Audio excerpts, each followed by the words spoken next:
हम पिछले 3-4 महीनों से शिव के योग सूत्रों पर चिंतन कर रहे हैं। संभवतः आगे साल 1.5 साल तक यह चिंतन जारी रहेगा। शिव सूत्रों का जो प्रथम अध्याय है शांभवोपाय, उसमें से कुछ सूत्र अभी बचे हैं जिन पर हमें चिंतन करना है। आज का सूत्र प्रथम अध्याय से ही लिया गया है और सूत्र है ज्ञानाधिष्ठानम मातृका।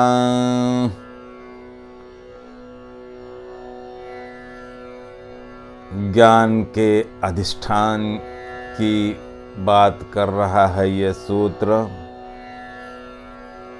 तो इसकी चर्चा का आरंभ भी ज्ञान से संबंधित एक श्लोक से करते हैं। श्लोक इस तरह हैं। ज्ञानम तु द्विविधम प्रोक्तम शाब्दिकं प्रथमं स्मृतम् अनुभवाक्यं द्वितीयं तु ज्ञानं तदुर्लभं रूपम्। यह किसी राजा के लिए निवेदन है कि हे राजन, ज्ञान 2 प्रकार के होते हैं। एक जो स्मृतिजन्य है, जो शाब्दिक है, जो शब्द वचन हम शास्त्रों से किताबों से अर्जित करते हैं, वह ज्ञान यानी स्मृति जन्य ज्ञान। दूसरा जो ज्ञान है वह है अनुभवजन्य ज्ञान। यह अनुभव पर आधारित है। यह ज्ञान दुर्लभ है। यह ज्ञान साधना, योग, तपश्चर्या से अर्जित किया जाता है। और यहाँ इस सूत्र की चर्चा में जो बात हम कर रहे हैं, यह इसी ज्ञान की चर्चा है। पहला जो प्रकार है ज्ञान का, स्मृति जन्य ज्ञान, स्मृति पर आधारित ज्ञान, शब्दों पर आधारित ज्ञान, उसमें मनुष्य पंडित हो सकता है, शास्त्री हो सकता है, और पांडित्य मनुष्य को अहंकारी बना देता है। वह अपने आसपास इतनी जानकारी, इतनी सूचनाएं, इतने शब्द इकट्ठे करता है कि वहां आत्मबोध के लिए कोई गुंजाइश नहीं बचती। अनुभवजन्य ज्ञान आत्मस्मरण है, आत्मबोध है, शब्दों के पार की यात्रा है। अनुभवजन्य ज्ञान यानी चेतना की जागृति। अब इस सूत्र में जो शब्द समाविष्ट हैं उनके पुस्तकों में जो अर्थ दिए गए हैं उन्हें देख लेते हैं, उन्हें जान लेते हैं। तो शब्द है ज्ञान। ज्ञान के पुस्तकों में जो अर्थ है वो इस तरह है: बोध, जानकारी, जानना, विधि। दूसरा शब्द है अधिष्ठान, और इसके पुस्तकों में अर्थ है आधार, आश्रय, वास, स्थान आदि। तीसरा शब्द है मातृका। मातृका का अर्थ है दिव्य शक्तियां। असुरों के युद्ध में शिव को सहायता करने वाली शक्तियां, मातृत्व की देवियां, देवताएं आदि। तो पूरे सूत्र का अर्थ हुआ ज्ञान का आधार मातृका यानी दिव्य शक्तियां हैं। अलग अलग लोगों ने ज्ञान के अलग अलग अर्थ किए हैं। शंकराचार्य की दृष्टि से ज्ञान यानी ब्रह्म को जानना, सत्य को जानना। बुद्ध की दृष्टि से ज्ञान यानी दुखों के पार जाना। प्लेटो की दृष्टि से आत्मा परमात्मा के स्वरूप को जानना ज्ञान है। और सुकरात यानी सोक्रेटिस के लिए ज्ञान यानी सर्वोच्च सद्गुण।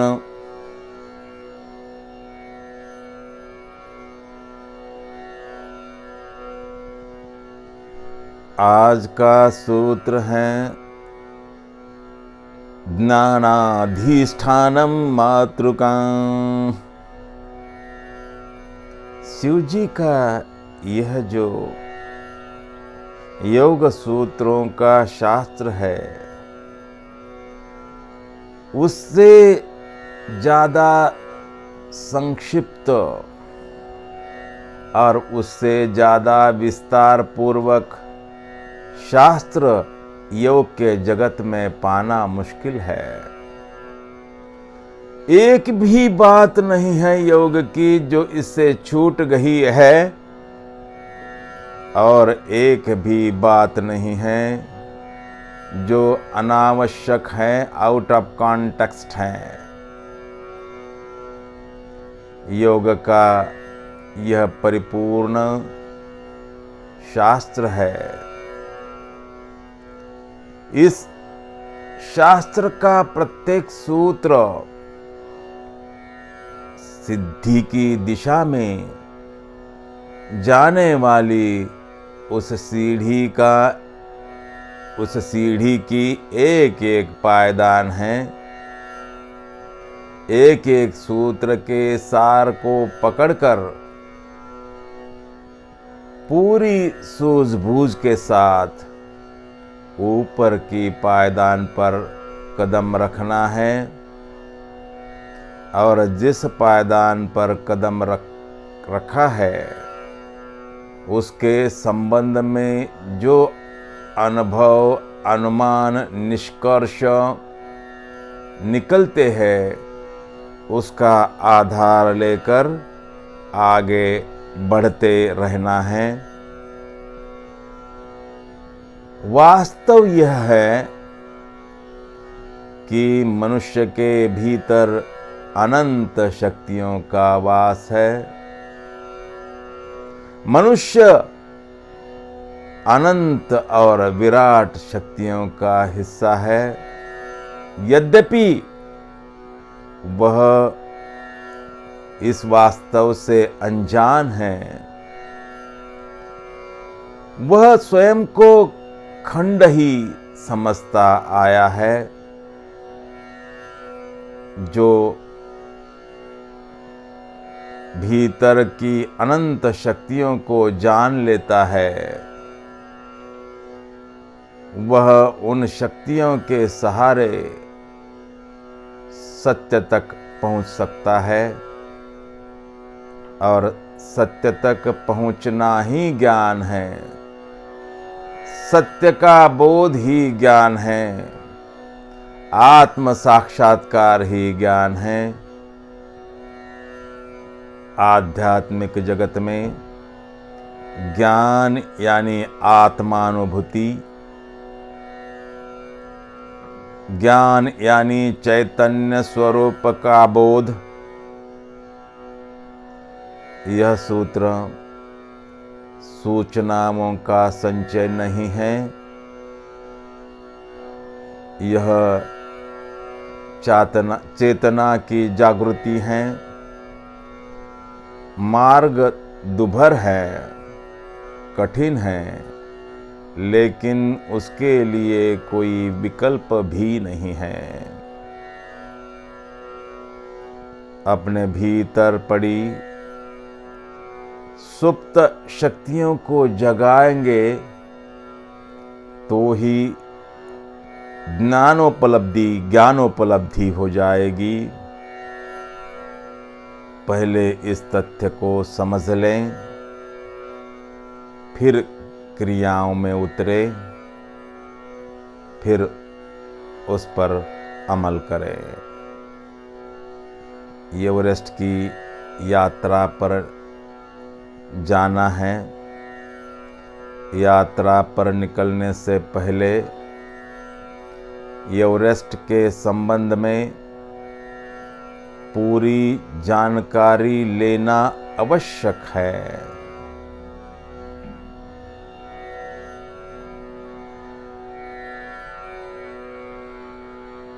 पूरा अस्तित्व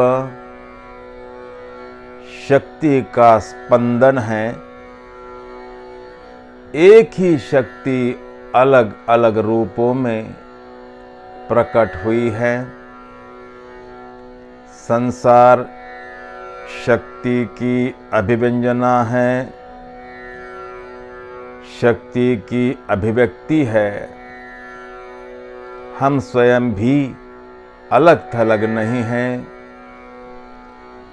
शरीर की सीमाओं के कारण ऐसा प्रतीत होता है कि हम शरीर है और यह शरीर ही हमारी सीमा है। यह धारणा गलत है। हम उसी शक्ति के अविभाजित हिस्से हैं। ऊर्जा स्रोत भीतर की दिशा से हमारे साथ जुड़ा हुआ है। हम उस ऊर्जा स्रोत के साथ जुड़े हुए हैं। एक बार इस तथ्य का पता चल जाए तो स्रोत को खोलने का मार्ग प्रशस्त हो जाता है। एक श्लोक है जिसमें सर्वशक्तिमान नारायणी को वंदन किया गया है। श्लोक इस प्रकार है। सृष्टि स्थिति विनाशनम शक्तिभूते सनातनी गुणाश्रये गुणमये नारायणी नमोस्तुते।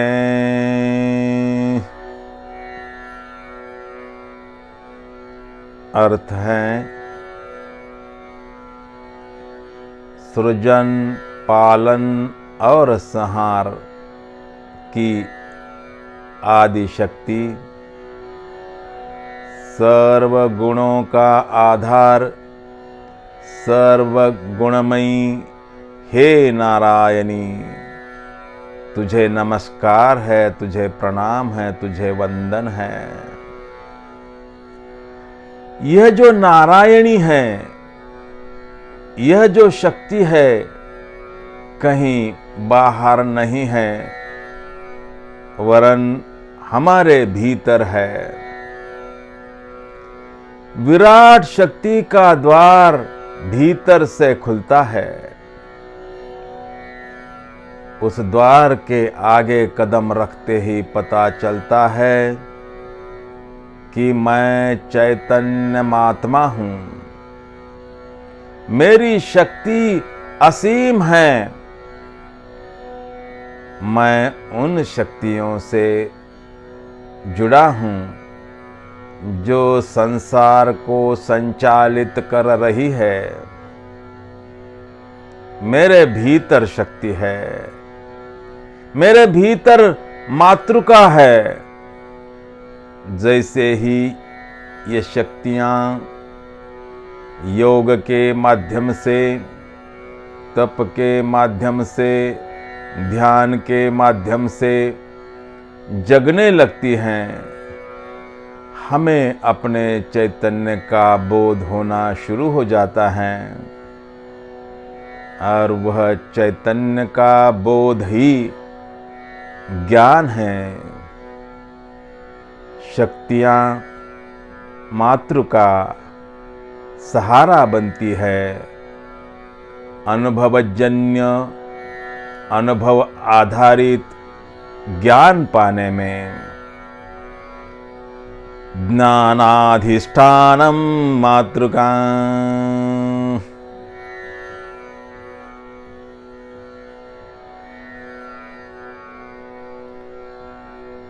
एक दिन भगवान कृष्ण अपने भोजन कक्ष में भोजन कर रहे थे। रुक्मणी उन्हें परोस रही थी। अचानक भगवान ने भोजन रोक दिया। भोजन का थाल आगे सरका दिया और उठ खड़े हुए। रुक्मणी बड़ी हैरान हुई। उसने पूछा, क्या हुआ? भगवान बोले, रुक्मणी, मेरा एक भक्त संकट में है, असहाय होकर खड़ा है और एक व्यक्ति उस पर प्रहार कर रहा है। वह मुझे पुकार रहा है। मुझे उसकी सहायता करनी चाहिए। मैं जाकर अभी आता हूं। निकले और द्वार के बाहर भी नहीं पड़े थे, वहीं से पीछे मुड़ गए, वापस लौट आए। रुक्मणी और भी हैरान हुई। उसने पूछा, प्रभु क्या हुआ? यह आपका द्वार तक जाना और लौट आना कुछ भी समझ में नहीं आया। किसी की सहायता करने जा रहे थे, चले जाते, उसे बचा लेते। भगवान ने मुस्कुराकर कहा, नहीं रुक्मणी, अब जाने की जरूरत नहीं, क्योंकि अब उसने स्वयं ही पत्थर उठा लिया है। वह अब अपनी रक्षा स्वयं कर सकता है, अपनी हिफाजत स्वयं कर सकता है। हम शक्तियों के शरण नहीं जाते तब तक मनुष्य के पास खंड की शक्ति है, मनुष्य की अपनी शक्ति है। जैसे ही हम उन शक्तियों को पुकारते हैं, उन शक्तियों को आवाहन करते हैं, उन्हें जगाते हैं, उन्हें सक्रिय बनाते हैं, सब कुछ उन पर छोड़ देते हैं, तो विराट की अनंत की शक्ति के साथ हम जुड़ जाते हैं। शक्तियाँ सहायक बनती हैं, हमारी सोई हुई चेतना को जगाने में, हमें आत्मबोध करवाने में, हमारी ज्ञान प्राप्ति में। ज्ञानाधिष्ठानम मातृका